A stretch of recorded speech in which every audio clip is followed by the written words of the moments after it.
You know, I can't help but feel that the two best moments in car ownership are the last drive of an old car and the first drive of a new car. And I'm in our 2014 Mustang GT with the Coyote, with our MagnaFlow exhaust. And guess what? I'm driving it to the dealership to trade it in on a new car. And I'm a little conflicted because it's bittersweet taking this really great car with 69,000 miles to the dealership. And I can't help but think about all the memories that kind of we made in this car, making videos with Tommy. You know, we drag raced it. We had some great road trips in it that I'm going to think about fondly. But I'm also about to pick up a new car, and I will show you that in a second as soon as I get to our local Ford dealership. And no, I'm not going to the Audi or the Land Rover Jaguar dealership here off to my right, and that's okay. So I'll leave you guessing a little bit longer, but I'm just going to enjoy this last ride in this Mustang GT and think about what a wonderful car it was and how well it served us and just how much fun I had in it.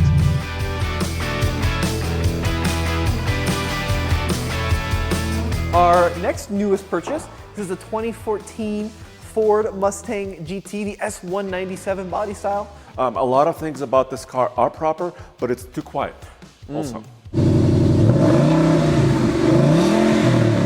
Hey Tommy, through the magic of video, it's now the next day and Dan has completed our Mustang. Yes. So first of all, let's take a look at what it looks like. I just love the fluted exhaust, stainless steel, you know, fits really beautifully. Came out visually really good, but we got to hear what it sounds like. Oh yeah.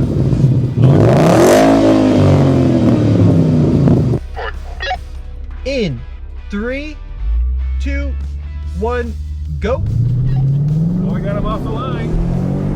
I got him off the line, but he makes torque power at a much higher number. Now that 5-liter took off the line well. He's got all that low-end torque. This car makes its peak torque at 7,000 RPM. I'm not catching him though. What is happening? Come on, Lexus! Oh my goodness! He beat me! That was neck and neck as we got moving. All right, here we are. Should I say I am pulling up to our local Ford dealership, Brighton Ford. These guys always take care of us. We've bought a number of trucks here. And now we're buying our first car. Can you guess what car I'm buying? There's a substantial hint right here because, yep, we're gonna get that Mustang right there. Another GT. So we're replacing a 10-year-old Mustang GT for a brand new Mustang GT. And I gotta tell you, we got a really good deal on it. And that's one of the reasons we bought it. And it's the kind of spec I love, which is everything you want and nothing you don't. Actually, you know what? Let me do this. It's very dark here, so I'm gonna back up and I'm gonna pull this into the row of Mustangs up there for now, at least. And then they can move it whenever they want. They have a couple here. They have that yellow one, which somebody ordered, is right there. That one is 59,000. They have the EcoBoost convertible, and then they have these two white ones. And white ones, quite honestly, don't work for us, and neither does this black one. And the reason for that is because they don't really do well on camera. So let me open the door here, and I'll show you the one that we're saying goodbye to today, or I'm saying goodbye to. And like I say, it is a little bit bittersweet, but oh my, it's very slippery here. So this is the one that's going away. This is our long-term, well, I should say summer car. And now we're gonna get one of the new ones. Like I said, it's that one hiding over there behind the truck. And I'm super excited. So long, Mr. GT. We had a good time. Really enjoyed all the fun we had together. But now it's time for an all-together, well, it's not that different. They're both 5-liter Coyotes, but the new one has a little bit more horsepower. All right, let me go in there, do the paperwork, and then we'll go for our first drive as soon as I've paid for it. All right, here it is. Check it out. our brand new Ford Mustang GT with the Coyote 5-liter. How cool is that? And I'm about to take my first drive in this dual exhaust. And you may be wondering how much it costs. Well, I'm going to tell you that in the middle of this video. And we're going to tell you exactly what we got on it and how much we paid for it. But before we do any of that, I think we gotta go for a first drive. First drive, best day of the year. You get behind the wheel of a new car. All right, let's start this bad boy up. Dual screens, how cool is that? How many miles do we have? Oh, battery state of charge is low, but the guys told me that as long as it charges up on the drive home, I should be fine. If not, they'll replace it. I bet you it'll charge it. Probably been sitting here for a while. Let's see, 258 miles to empty. They gave me a full tank of gas, and I think we're looking at 15.4 miles on the odometer, which is fine. I'm good with that. Now, let me turn the lights on here.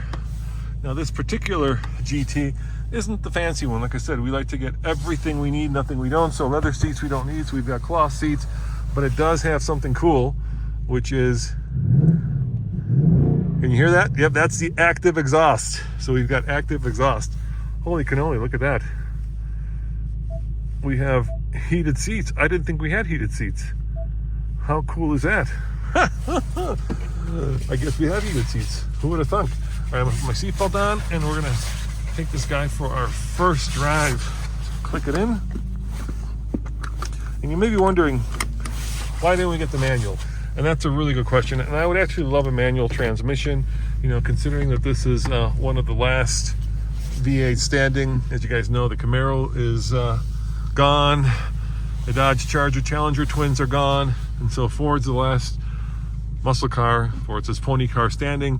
And I would love to have it with a manual transmission, but because we do video reviews and we do long-term testing, which is what this is for, most people are going to buy the automatic, so we'd like to get what most people get.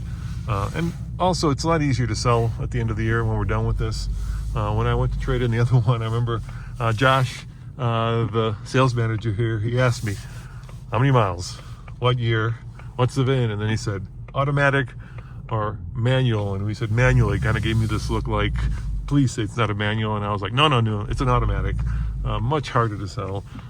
Even though as an enthusiast I love them, but as a businessman you got to go with the automatic. And the 10-speed isn't bad. Oh, love the sound of that. Love the heated seats. How exciting. Smells like a new car. Got to get used to these dual screens. Apparently, if I remember right, you can change the dials. We'll do that a little bit later.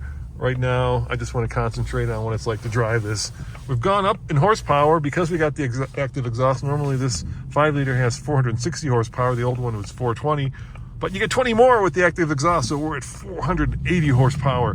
Gosh, when I was in high school, 480 would have been mind-blowing.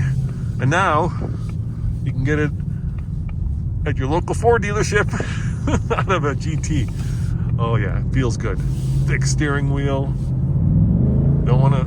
I don't really want to give it the beans. I want to break this engine in. Oh, it steers really well. Feels like it's got a lot more natural athletic ability than the old one. The old one was just felt heavy and, actually let me turn the light on in here. You can see something with my light. The old one felt heavy and, you know, a straight line performer. This feels like it'll actually go around a corner. Don't want to go to a red line. Oh, that is incredible. Well, guys, I am over the moon. Love the Ford Mustang GT 5-liter with the Coyote. It's just an American classic. Can't wait to go drag racing this after we break it in. Can't wait to do some more videos. But I promised you that we're going to talk about the features, how much we paid for it, and of course why this is the perfect Mustang, in my opinion. And that is coming up right now. Well, there it is, Tommy, in the daylight. What do you think of it? Oh, Dad, it's beautiful. I'm really excited about this car because I am a big Mustang fan, big fan of V8s. And Dad, I was just thinking about this. This could be the very last new V8 we buy. They're getting rarer and rarer and more expensive because they're typically now relegated to really high-end cars. So this is a big day. Yeah, it's the last muscle car standing. Of course, Dodge, gone. Camaro, gone. Yep. When I say Dodge, I mean most of the brand is gone. Yeah. Not just the Charger and Challenger. Hopefully they'll replace them with something. But let's talk about the finances and how much we paid for this. As you know, I'm a big believer in getting everything you need and nothing you don't. Yeah, for sure, Dad. And back when you were a kid, in 1932, a flathead V8 was probably 3 pennies and a raspberry. But nowadays, V8s are expensive and the Mustang's expensive. But as sports cars go, especially V8 powered ones, this is about as cheap as you're going to find. Yeah, so do you have the Monroney? I do. I have the Monroney. So here's the thing, Dad, right?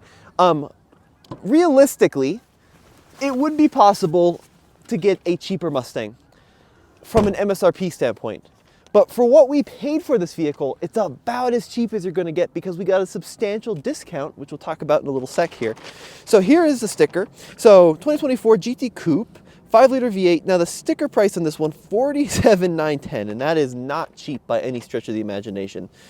It's actually right on line with the average new car transaction price in 2024. But Dad, we didn't pay $47,910. What did we actually pay? We got $5,000 off, right? We got $5,000 off on the sticker, so that takes it down to $42,000. And then they gave us almost $20,000 in trade on the old Mustang. So the final number, and I want to show that, don't put that away yet, I want to show what we got on it.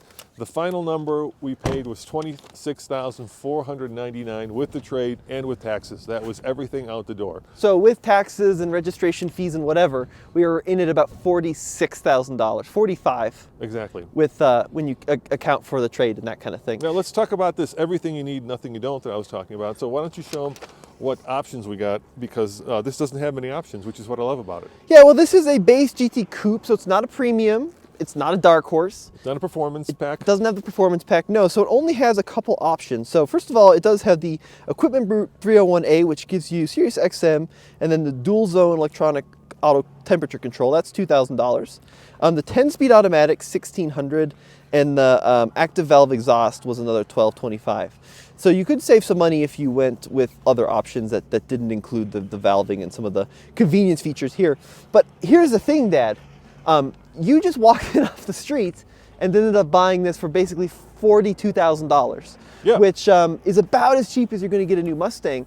And how did you do that? Did you have to pull like some YouTuber strings? How were you able to do that? No, so at Brighton Ford, where we get all of our Fords, they're mainly a truck dealership. And they were telling me that what they had to do was they had to order these way back in the summer. And of course, the way things work is they don't show up in the summer when people want them. Boy, those geese are loud, aren't they? Be quiet, please. They don't show up in the summer, but they deliver these Mustangs to them in the winter in Colorado, where a rear-wheel drive sports car is not exactly highly sought after. Right, and if you go on the website, I mean, they have other Mustangs in stock that are also like 4 to 5K off sticker. So we didn't get any kind of special treatment. We just basically walked in off the street. I know like other dealers in the US are still charging stickers. Some are charging over sticker. Don't do that. If you're gonna buy one of these cars, take a weekend and travel somewhere. Go to Boise, come to Denver, go to Montana, right? And you'll often find dealers are much more willing to give you a break on the price on these new Mustangs. Yeah, and what I love about this is the color, Tommy, and of course, look, there's a lot of features that we didn't get. If we show them the interior, it's a sea of black and gray, right? It's not exactly exciting back here. There's a little bit of leather, but most of it is cloth. But you do get the 2 big screens. And you get the most important feature in my mind. You want to start it up? Yeah, you want to hear the active exhaust? Yeah, start it up, would you? Yep. Okay, go for it. Okay, hang on. I'm going to put it in the quiet mode. Oh, he's going to start in quiet mode. It's stuck. Here we go. All right, here comes the quiet mode. Are you ready? Uh-huh.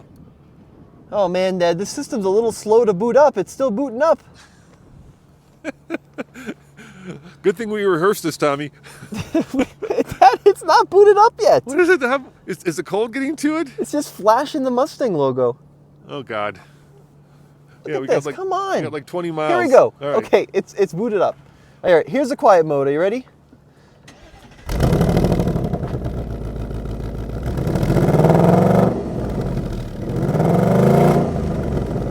All right, that's quiet. Here comes the normal mode.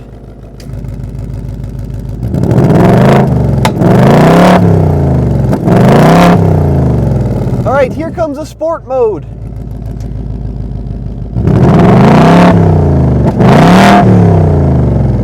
And here comes the track mode.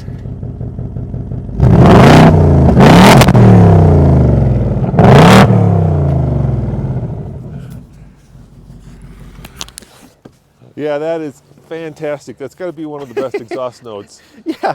Now look, Dad, as you mentioned, right, the interior is not super fancy. It doesn't have like the fancy seats. We don't have like the performance seats by any stretch of the imagination. These are comfort seats. They are power adjustment forward and back. What, and power adjusted on the driver's side? On the driver's side, yeah, you do have lumbar control, but the passenger side is full manual. We do have heated seats, which is great, but no ventilated seats. No adaptive cruise control, right? Just standard cruise control. But we do have blind side monitoring, which standard. Which is pretty cool. And the coolest thing is when you get that active exhaust, you not only get a cooler, better, more, well, let's say, American-sounding Mustang, you also get what, Tommy? Well, you get a little bit more power. Exactly. So the power rating jumps up to 480. Oh, want to take that off? Pull this off on camera. Oh, look at that. Yeah, 480 horsepower, and then torque jumps up to 415. Now, Dad, this is the new Gen 4 Coyote V8. They've got this new dual intake setup. They've changed some stuff around with the oil pan, and in the new S650 Mustang, it's supposed to be a more responsive, more powerful engine. It's not that different than the S550 generation of Ford Mustang. would disagree. Well, they will say, this disagree. is all new chassis, all new engine. Yes, but it's realistically, Dad, it's a heavy evolution. Yeah. But for example, stuff like the wheelbase, right, pretty much the same. A lot of like the structural components are pretty similar. Yeah, so there were really two main reasons we bought this. Number one, we love muscle cars, and this is it. Yep. You know, farewell to the V8. GM said they're going to do another generation, but we'll see, right? Mm-hmm. We'll certainly see if they put in the Camaro. And the other reason is, we did a lot of drag racing in the previous Mustang, and it became kind of the bar for, American quick, fast muscle cars. And Right. so this summer when it warms up, we'll do a lot of drag racing with this, and this will become the new bar since it's a new Mustang. And we have to talk about the elephant in the room. Which is what? Well, we didn't get the manual transmission. Oh, we didn't get the manual transmission. Right, and a couple of reasons for that. We've got several videographers that don't know how to drive manual, so you got to have the auto so that videographers can move it around. Yep. And B, for resale value, when you traded in the old Mustang, they flat out said if it was a manual, they probably would have a much harder time selling it. Well, what happened was he asked me, is it an automatic? And then he kind of paused and said manual, and I said, don't worry, it's an automatic. And as much as I love manuals, and I would, for myself personally, love to have a manual, especially since they're also going away, at some point we're going to keep this for a year, do a long-term review with it, and we have to move it on. And the market for manuals is much smaller, right, even for enthusiast cars. Yeah, for sure. And this is it's a 10-speed. I mean, it's pretty. It's great. And yeah. look, here's the other thing. So when I was a kid, right, manuals were more fuel efficient. This is when you could trade a haircut for a car, remember? Yeah, and a Raspberry. Back in the 1932, yeah, yes. Yeah, so manuals were more fuel efficient and they were quicker. Yes. And that has flipped on its head. Right. So now manuals are slower and they use more fuel. So if you're a true enthusiast and you're buying a sports car, do you want the faster one or do you want the slower one just because it's more engaging to drive? It's a decision you guys have to make for yourself. Yeah. We also don't have the drift brake. So S650 debuted that cool electronic drift brake. Yeah, where are you going to do that? Realistically, probably nowhere. Here? You're going to do that here and then have the police come? Yeah, we don't have like the California Special Package or like the Night Package. Certainly the Dark Horse Package? Yeah, it certainly isn't a Dark Horse. Certainly isn't the Shelby, which isn't out yet. But I think it's going to be a good bench line, Dad. And I also want to see, for $42 what we paid for this vehicle, is it good value over the year? We're going to find out some reliability stuff and get you a full ownership report on the S650 Mustang. Yeah, the only thing that I don't like about it, and now they're becoming a little passé, are the black wheels. For a long time, like the black wheels were super popular and super hot. I think it'd be fun to change this out into something different, a little bit more modern, a little bit more, now versus 5 years ago. But look at this, that 18-inch wheel, and look at how fat that sidewall is. It gives this thing a great ride, right? You don't have some little rubber band profile. You got a nice fat tire, so I do like that about it. Yeah, and we actually have Brembos, so you can pay for the special blue Brembos, but these are also Brembos. So. Well, performance pack, it's also improved braking performance. Yeah, and you get like a stabilizer bar across it. Yeah, you get the strut bar, and you get a bunch of other things. This also is the 3:15 axle ratio, so it's not the screamer. but it has the limited slip. Does rear have a disc. standard Yeah. LSD, yeah, which is good. So once again, everything you need and nothing you don't. And I'm super excited. I can't wait to spend a year with this Mustang, getting to know it, drag racing it, doing a bunch of videos with it. It's going to be a lot of fun. Well, let us know what you guys want to see with the Mustang in the comments below. And as always, this has been Tommy. And Roman saying, we'll see you next time. Ciao.